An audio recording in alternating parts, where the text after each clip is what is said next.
सभी दोस्तों को मेरा नमस्कार। मैं संतोष पटेल स्मार्ट एसी चैनल में आप सभी का स्वागत करता हूं। आज हम जो टॉपिक करने वाले हैं वो आपका पाई चार्ट। हम देख रहे हैं कि जो पाई चार्ट एक इम्पॉर्टेंट टॉपिक है जो कि हर एग्जाम में लगभग पूछा जाता है। तो आज हम क्या करेंगे, यहाँ पे पाई चार्ट का बेसिक ट्रिक्स और कॉन्सेप्ट समझेंगे। तो आप हमारे चैनल से जुड़िए। चलिए देखते हैं कैसे क्या रहेगा। आपको पता है जैसे पाई चार्ट है, पाई चार्ट में जो कुल मान होता है, टोटल वैल्यू, ये कितना होता है आपका 360 डिग्री, मीन्स 0 डिग्री।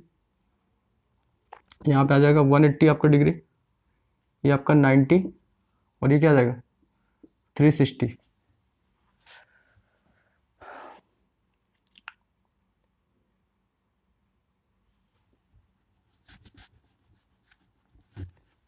मीन्स यदि हम यहाँ पे पाई चार्ट को अच्छे से समझना चाहते हैं तो हमें पता होना चाहिए कि पहले पाई चार्ट में प्रश्न किस तरह से पूछे जाते हैं। पाई चार्ट में प्रश्न ऐसा रहता है, जैसे बोल दिया कोई परिवार है, कोई परिवार है जहाँ पे अलग अलग व्यक्ति हैं। मतलब एक परिवार में नॉर्मली क्या होगा 5 लोग या 6 लोग हो सकते हैं। तो जो फैमिली है वो कहाँ कहाँ खर्च करती, समझ लीजिए एक फैमिली में कोई पर्सन है जो 18,000 रुपये महीने कमाता है। अब उसके यहाँ पे क्या होगा, अलग अलग तरह के खर्च होते हैं। हम सबको पता है कि फैमिली में जैसे समझ लीजिए यदि आप किसी शहर में रह रहे हैं तो आप किराए में खर्च करेंगे, बच्चों के कपड़े हो गए, भोजन हो गया। इसके अलावा यदि आप ऑफिस जा रहे हैं तो यात्रा में, तो इस तरह से कुछ खर्च रहते हैं। तो यदि हम समझना चाहें, समझ लीजिए हमने एक पाई चार्ट लिया है, एक मैंने यहाँ पे बनाया है, एक कुछ इस तरह से हमने एंगल डिवाइड कर लेते हैं। समझ लीजिए 90 डिग्री है, ये 90 डिग्री है, ये 90 डिग्री है, इस 90 डिग्री, ठीक है। टोटल अपने पास कितना हो जाएगा 360। तो आपको समझना, मैंने एक एग्जांपल लिया जैसे कि कोई परिवार है, परिवार में जो टोटल आय है वो है 18,000 रुपये, ये आय होगी। और यहाँ पे इनके खर्च है, खर्च बोल सकते हैं विभिन्न मदों पे, मतलब देखते कहाँ कहाँ खर्च करते। समझ लीजिए भोजन पे खर्च करेंगे, कपड़ों पर, किराया, शिक्षा पर खर्च करेंगे, मतलब फैमिली में शिक्षा पे खर्चा होगा। भोजन हो गया, कपड़ा हो गया, किराया हुआ, शिक्षा हो, और समझ लीजिए अन्य वे कुछ अन्य खर्चे भी रहते हैं। अन्य खर्चे तो आपको पता है बहुत ज़्यादा हो गए आजकल। समझ लीजिए भोजन पे खर्च कर रहे हैं 25%, कपड़ों पर कर रहे हैं 10%, किराए पे जा रहे हैं इनका 30%, शिक्षा पर खर्च कर रहे हैं। अब देखिए यहाँ पे टोटल कितना परसेंट हो रहा है, ये पहले देख लेते हैं।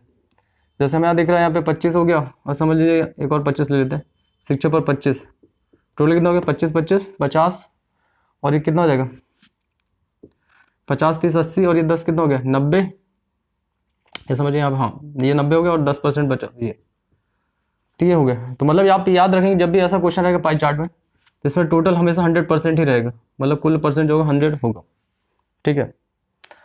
तो यहाँ पे आपको याद रखना पाई चार्ट में 2-3 प्रकार के क्वेश्चन रहते हैं, वो हमें समझना है। मतलब यहाँ पे क्या चलता है, एक आपके यहाँ पे चलेगा कुल पैसा दिया रहेगा, फिर यहाँ पे कुल प्रतिशत,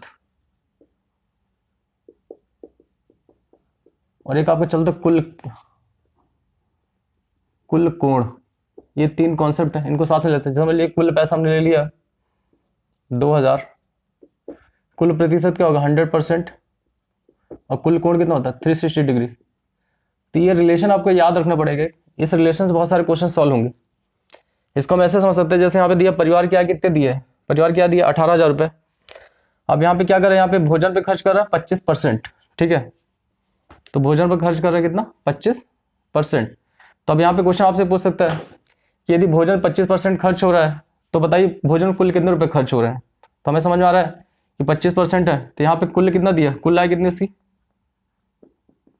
कुल आय जो है इसकी 18,000 है। अब ये भोजन 25% कर रहा है, मतलब कुल का करेगा, तो कुल का 25% मतलब 18,000 का 25% निकाल देंगे, ठीक है। ये मतलब इसको आप सॉल्व कर सकते हैं। अभी मैंने यहाँ पे एक एग्जांपल लिया समझने के लिए, कोई बहुत टफ वर्क नहीं है, ये सॉल्व किया जा सकता है। तो ये आपका हो जाएगा कि भोजन पे यहाँ पे निकल आएगा कि भोजन पे कुल कितना खर्च हो रहा है।